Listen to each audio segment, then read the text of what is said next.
Hi guys, welcome back to Movement Monday and Mrs. McKissick's Moments. I'm coming to you from our trampoline today.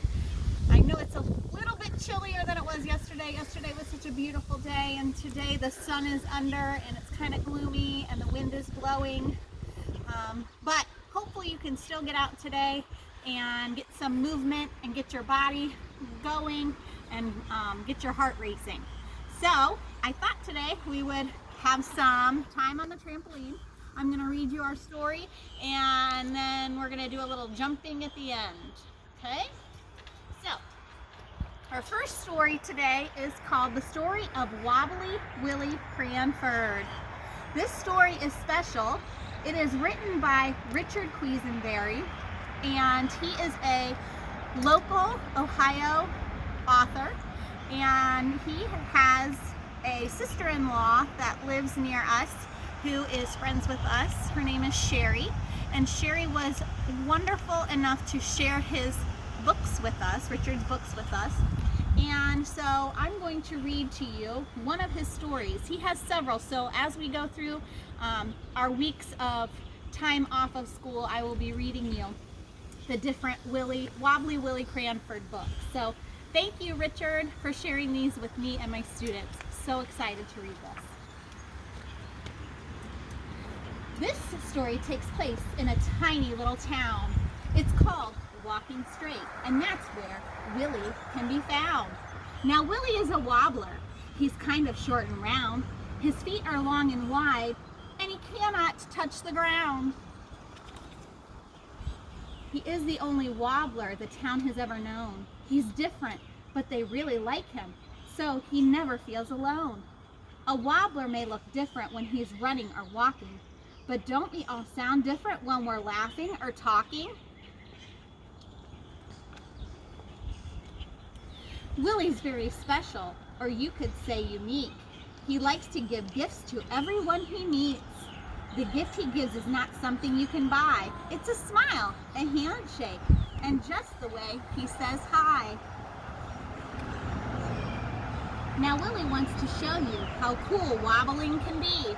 So listen very closely to what he's going to share with you and me. When Willie takes a step, he leans over to one side and puts his hand in the air like he's saying hi. Then he takes another step and leans the other way, back and forth as he wobbles through the day. Willie likes to wobble. He says it feels really good to be the only wobbler living in the neighborhood. Willie travels everywhere, all around town, wobbling from side to side, but never falling down. He wobbles to the marketplace to buy himself a fish. Then he wobbles home to make himself a dish. He wobbles to the library to read himself a book. It's about Freddie Crocker and how he became a cook.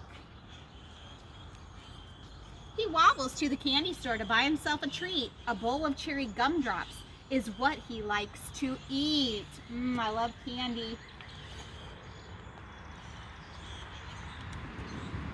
There's like 2 pages.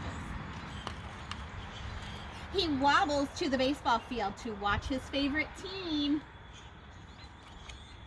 He wobbles to the park to go fishing in a stream. Willie has been wobbling to places all day long.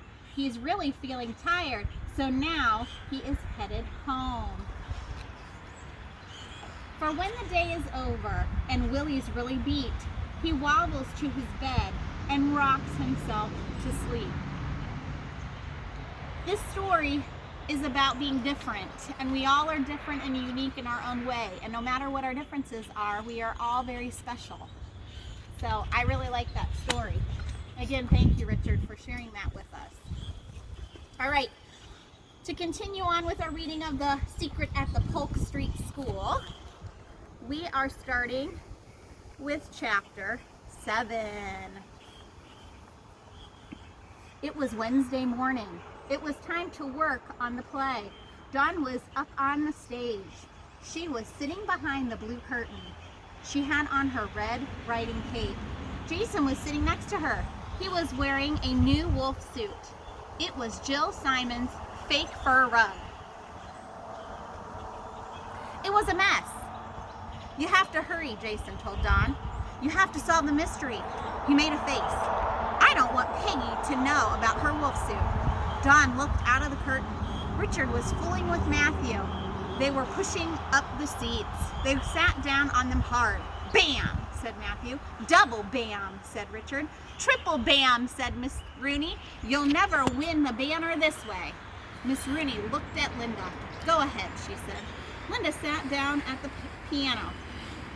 She was going to do a song for the play. She took up almost the whole seat. Horse face, Dawn said under her breath. Linda began to play. She kept making mistakes. She kept saying, wait, and she started over. We won't win the banner this way, said Jason. Horrible playing, said Dawn. Dawn pulled the wolf note out of her pocket. I used my detective box last night, she told Jason. What did you find out? Dawn raised one shoulder. I looked with my magnifying glass. What did you see? Nothing. She put the paper up to her nose. It smells really funny. Jason leaned over. He sniffed the paper. I know that smell, he said. What is it? He tried to think. I can't remember. It's something horrible. Dawn held it up to her nose again. It doesn't smell horrible to me. It smells like flowers or something. Outside, Linda Lorca stopped playing. Try it again, said Miss Rooney. Dawn and Jason went to the back of the stage. The closet door was locked. They went to the little window on the stairs. They looked outside. Hey, said Dawn. There goes Mrs. Gates's class. Drake was carrying a shovel, said Jason. Dawn thought for a minute. There was a shovel in the closet, she said. Jason nodded. Louis said he put something in the closet. Dawn bit her lip. Just an old shovel, she said. He wasn't thinking about the wolf suit. I guess not, said Jason. Dawn took a breath. Do you know what that means? Drake isn't the wolf, said Jason. No, said Dawn. She watched Mrs. Gates's class. She didn't want to think about the wolf. Mrs. Gates's class stopped at the picnic table. Drake stood on top of the table.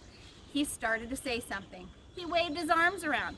Miss Rooney would never let us do that, Dawn said. They heard Miss Rooney clap her hands. They ran back to the stage. Dawn picked up her can of soup. She picked up her bread. Someone had taken a big bite out of it. Gross, said Dawn. It was probably Richard, said Jason. He likes to fool around. Dawn looked at the bread. There are pointed teeth marks in it, she said. Huge ones. Maybe a dog, said Jason. Maybe, said Dawn. Jason looked a little worried. Maybe? Dawn pulled up her hood. Don't say it. I won't, said Jason. Miss Rooney clapped her hands. Goodness, she said. Where's Red Riding Hood? Where's the wolf? Dawn opened the curtain. She stepped out. I'm going to my grandmother's house, she said in a loud voice. Miss Rooney clapped her hands. You forgot something. Dawn didn't say anything. Where's your loaf of bread for Granny? Asked Miss Rooney. It's behind the curtain, Dawn said. She didn't want to touch it. She didn't even want to look at it. That's the end of chapter 7. On Wednesday, we will read chapter 8 because tomorrow is Tuesday and it's Tasteful Tuesday. So Tasty Tuesday. We're going to make something that tastes delicious. So join us tomorrow. But before we leave, here's my friend Dusty. And she enjoys jumping with me on the trampoline. Let's see if I can get her turned around here. She doesn't want to turn around, evidently. Let's say hi, Dusty, to our friends.